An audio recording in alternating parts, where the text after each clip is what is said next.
Welcome to the Market Outlook video presented by MarketScholars.com. I'm your host, Brandon Van Zee. It's December 12th, 2023. First of all, if you're new, welcome aboard. Remember to go over to YouTube, click subscribe on our channel, then go down below into the description area. Make sure you're signed up for our email distribution list. That way you can be notified whenever we post these videos. You'll also find at the bottom of the emails which stocks are giving you overbought and oversold cluster signals within the S&P 500. In addition to that, we're heavy users of X, formerly known as Twitter. If you're not doing so already, I would encourage you to follow me. My handle is @BrandonVanZ, and we really appreciate those of you that click like and repost on this Market Outlook related content. And then last but not least, we do have a presence on Facebook. Feel free to join our group at that web address you see in the logo in front of you. All right, let's get into our daily recap here. And as you can see, I've got the S&P 500 heat map pulled up here in front of us. And it was a largely green day. Pretty nice day. It wasn't all that dramatic or exciting, but just kind of another one of those quiet, steady Eddie moves to the upside that have kind of become commonplace here, especially in the last week or two. So let's go through some of the bigger movers here, as usual, starting off with the most important ones, the Magnificent Seven.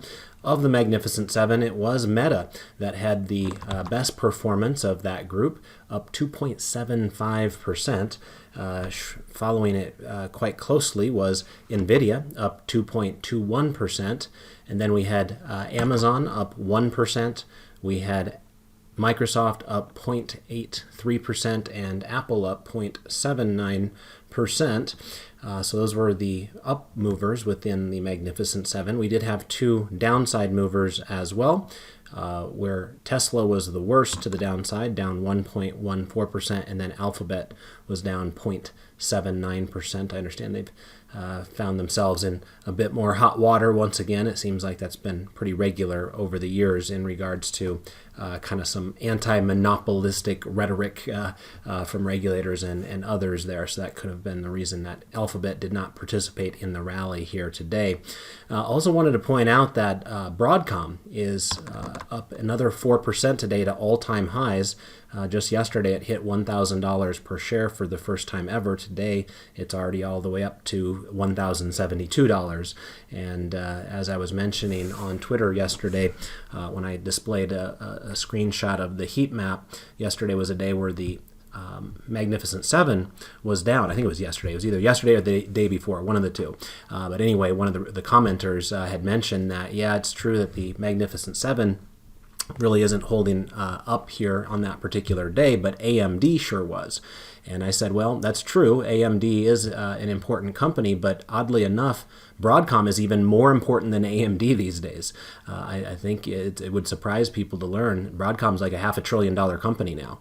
And of course, one that we've had the good fortune of buying several times in my dividend growth investing class in years past. So obviously we buy them when they're out of favor in the hopes that they eventually get in favor.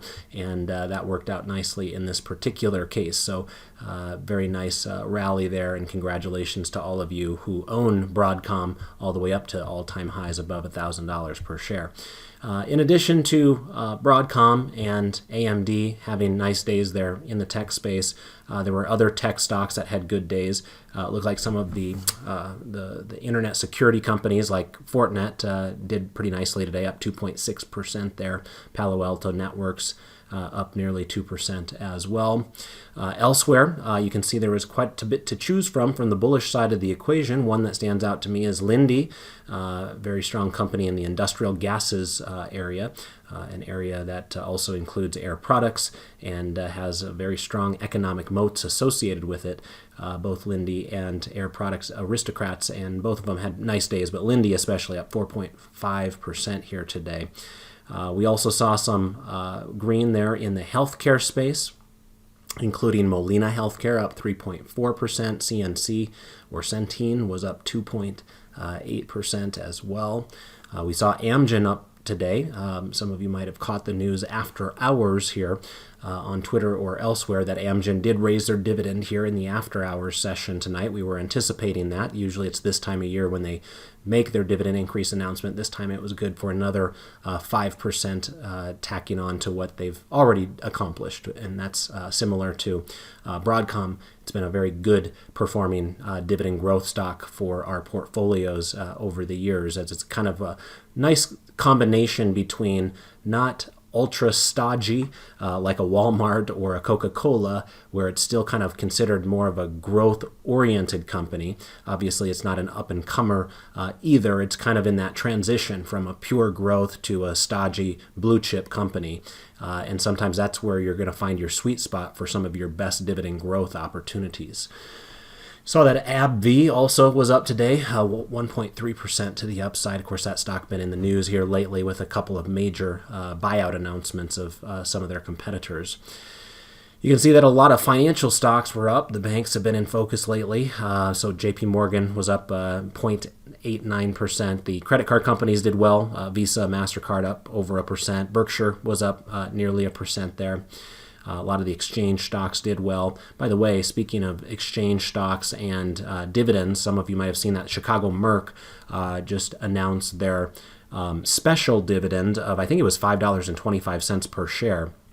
Anyway, they're a very unique case study because most companies, when they pay a special dividend, they do it every once in a while type of a thing. That's why they call it special and not the normal quarterly dividend. But Chicago Merck is a little bit strange in that they do pay a normal quarterly dividend, but in addition to that, they pay a special dividend basically once per year. Now, of course, they're going to tell you that it's not guaranteed and all that jazz, just for proper disclosures. But if you look back on a chart, you'll see that Chicago Merck basically gives you a huge chunk of cash at the end of pretty much every single calendar year. So they have recently announced that as well. So those were some of your bigger movers out there on the upside. Let's talk about some of the downside movers now. Really wasn't a lot in the way of patterns out there, although I would say that energy was probably one of those areas that was clearly out of favor. Some of you that are in my top-down trend trading class yesterday would have noted that the sector selector now shows energy dead last. Remember, just 2 months ago it was at the top, so very quick transition there. We oftentimes in the past had looked at the sector selector in this Tuesday Market Outlook video as well when we have the time, but this will once again be another shortened 15-minute version of the video since we didn't quite get to 100 likes. We got to 92, so we're getting closer there. But again, if you want us to unlock the hour-long version of the video, do your part by clicking the free button on the internet. It'll only take you 5 seconds. I promise it won't bite. But if we get back on track on that in the future, we'll spend a bit of time evaluating the sector selector during this video here as well. Anyway, back to some of the bigger losers on our board here today. It seems like energy was really out of favor. You also found that utilities appeared to be out of favor here today as well. So those two areas, some of the key movers, Exxon, Chevron, of course, stand out, both down more than 1% here today. But other than that, it was a bit more sporadic out there in terms of where you had any sort of selling. It didn't really seem to cluster up in any major ways there. So anyway, steady Eddie day here, quiet, calm, continued advance, and markets get closer and closer to all-time highs. I think we're only about 4% away on the S&P 500. Remember, it was January of 2022 when we hit those all-time highs. So we're about ready to cross the 2-year anniversary of the last time we hit all-time highs in the S&P 500. It'll be interesting if we can cross above there in the next month before we get to that 2-year anniversary, or whether we will officially pass through the 2-year anniversary. Let's go ahead and take a look at some of the specific breadth numbers here. As you can see, 301 stocks in the S&P 500 did close higher, and that's good for about a 60% hit rate, which is fairly decent. You always like to see more green than red on the board, and that's what we were able to accomplish here today. Here's what the broad market indice charts look like, and as you can see, we did hit a 52-week high on 3 out of these 4 charts here today, with the S&P 500 up 0.46%. That was a 52-week high. Again, as I mentioned a moment ago, it's not an all-time high.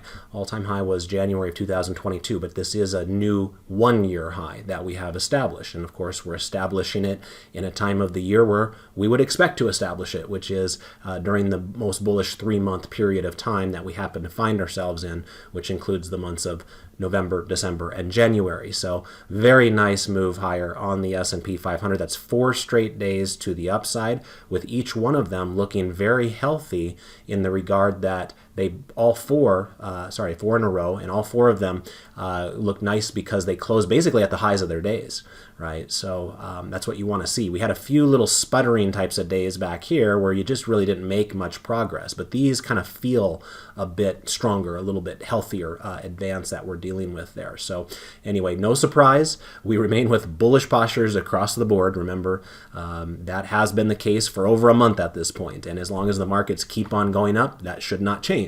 So that should not come as a surprise to you as a listener of the video either. But just to make sure we're making it official here, we do have the green intermediate lines on all 4 of these charts still in the upper reversal zone, dictating the strongly bullish posture we have according to the market forecast technical indicator. Dow Jones Industrial was also similar to the S&P 500, hitting a 52-week high today. That was up 0.48%, so slightly outperformed the S&P 500. You can see it also has had 4 days in a row to the upside, with the last 3 in particular closing near the highs of the day. You did have yesterday with an overbought cluster signal, but remember, those generally don't have the same type of reversion to the mean impact as the oversold clusters. So yes, they're important to recognize, but they're not necessarily something that you need to fear at the same time. This is a very strong uptrend that we're in the midst of right now, strongly bullish posture. NASDAQ Composite, just like the S&P 500 and the Dow Jones Industrial Average, hit a 52-week high as well. Stop me if you've heard that before. That's a bullish sign, right? None of what I've said so far is bearish. No matter what you think should be taking place in the market, what you are seeing in front of you is not bearish behavior of market participants. So right now, it's kind of in coast mode, kind of gearing up, hopefully, for yet another Santa Claus rally. But those tech stocks keep on roaring. One thing I discussed with my top-down trend traders yesterday in class was from an equal-weighted perspective, the equal-weighted tech sector actually was nicely outperforming the market cap weighted one. And so this is not just a story of only the Magnificent Seven that is helping the NASDAQ. You're actually getting some nice support from those other names that I had mentioned, your Broadcoms and your AMDs and your Fortinets and your Palo Alto Networks. Those types of companies are pulling their weight right now. So the NASDAQ was today's best winner, up 0.7%. And then the Russell 2000, it was the only loser on the session today. It's the only one that did not hit a 52-week high. It was down 0.13%, but it still is in that strongly bullish posture at the moment. You can see all 4 of the charts do remain above their rising 30-day moving averages as well, which of course is also a very bullish feature traditionally of the market. Real quick here on the asset classes. You can see that down below here, you've got the U.S. Treasury yield closing lower again. It ended the day at 4.20% and is down here near 3-month lows right now. As long as interest rates continue to drift lower, that's generally a helpful thing for the markets at large. You can also see that the US dollar was down today, 0.27%. That is also a nice benefit to most stocks out there. When you get interest rates falling and the dollar falling together usually spells out bullish things for stocks more times than not. You can see that the dollar appears to be rolling over on the underside of its falling 30-day moving average right there. One thing that was a little bit odd today, despite the dollar falling, you did not get the benefit from commodities or really even foreign stocks. Foreign stocks did close higher today, but they did not outperform U.S. stocks.